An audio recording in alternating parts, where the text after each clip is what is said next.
So I got the itch again. I will. There's a property that came available. I, it's been available for a while now, but think about it. It's about 70 miles away from where I am, where I live. Still holding true to the West Texas real estate investor in this area, the oil and gas related. It meets that criteria. It's right in a town where there's a lot of oil and gas. Caveat is this town is about 5,000 population. The house is recent. It's well priced. It's a 3-2 bedroom, and its asking price is 115. That's a property that is going to add very strong cash flow. Now, for this property, even though it's listed at 115, I would come in slightly lower than that. I'm going to make an offer at 105 and kind of get the ball rolling on that. And maybe I might even go down to 100 and get the ball rolling and see where we land. So for this particular scenario, it would be 20% down, and I would probably be looking at a 7.25, 7.5% interest rate. Again, if you recall, when you are doing secondary homes or real estate investing, you actually had to pay a little higher than what the prime rate or than what the rate is. So keep that in mind. Always consider at least 1% higher than what you hear on the media. So this one is actually move-in ready. I would make the offer, come in, close it, and put a for rent sign on it, and thing is ready to go. I am kind of the price. Like I said, it's really well priced. So I'm just a little something about it, right? Something about I want to do my due diligence, make sure that I'm getting a thorough inspection. Try to eliminate some of the potential things that will creep up, like plumbing is one of the biggest things that can cause some issues. This one has a metal roof, so I'm not too concerned with the roof itself. It's a pier and beam, and so with those type of houses, you can see sometimes they will shift on you. You'll have some saggy spots where you may have water damage, and so it's just gonna have they put stuff over it. They put a LVP flooring, and so that kind of masks some imperfections. And so that's something that you would want to keep an eye out for. Go around the building in corners, kind of give it a little extra weight, see if it's sagging any, and honestly just do the walk around. Those are some of the things that I would look for. Obviously, with the inspection, I do want to say get an inspection. That'll cost you about $600 to $700, but you are paying for peace of mind. If needed, you can always back out and know that you bought you a property that you're going to really be comfortable in. So that's what I have going on. I was actually surprised because I had made a goal that next property would have been purchased October or November, or actually Q4 of this year. But I had not been looking at houses, but this one just popped up.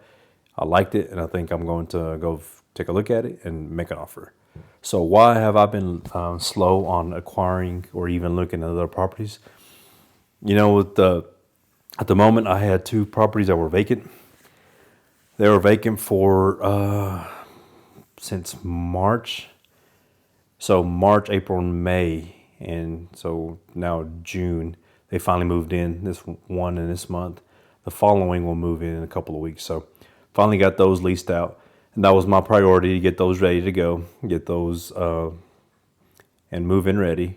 Some painting, cleaning, having the floors, doing that type of deal. I did some of that, but some of that I also contracted it out. So that's what's been consuming my time. And then also, as you know, I work in oil and gas in this local West Texas area. So that was going through a transition to a new job, a new company. Oh man, that's been something else. It's been a learning experience. So I've had a huge learning curve, and that has been taking up my mental energies. It's been draining me. So that has been priority one, and then everything else has been priority two, and squeezing it in as needed. With also taking the time to make sure that I do have, that I sub out things that are just too time consuming, get rid of them. So that's where I'm at.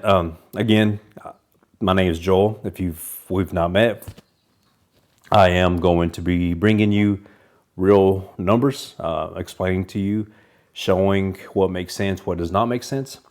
So that is a game plan, is to make that offer on a 3-2, come in at, I will probably shoot for 105. So we'll see where that goes.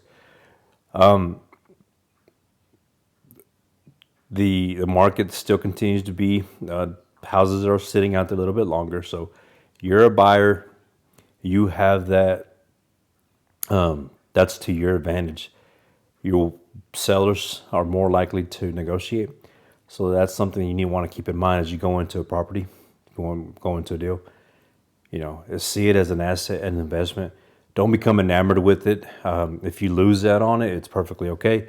If you do, don't be shy about making an offer that is what you would consider low. You just never know what their situation is. They might consider it. So anyways, all that to say is, make an offer. Won't hurt you. You'll learn from it. You'll learn some of the lingo. You'll learn some of the things to keep an eye out for. But the goal is to make that offer, have the approval, and then be in underwriting and close all within a time frame of 2 months. Very reasonable. 2 months is kind of long, but I'm just preparing for the worst case. Ideally, 45 days is probably a good amount to close for everything to fund. So nonetheless, I will give you some more info on the financing side of it, what that looks like, where to go, what are some questions to ask, and then more importantly, what are some things that that you need to look out for. So again, if you've not followed me, if we've not met, let me make another introduction. My name is Joel. I would really like for you to come along with me as we look at real scenarios, as we look at the facility maintenance side of the business that I do, and then also the oil and gas.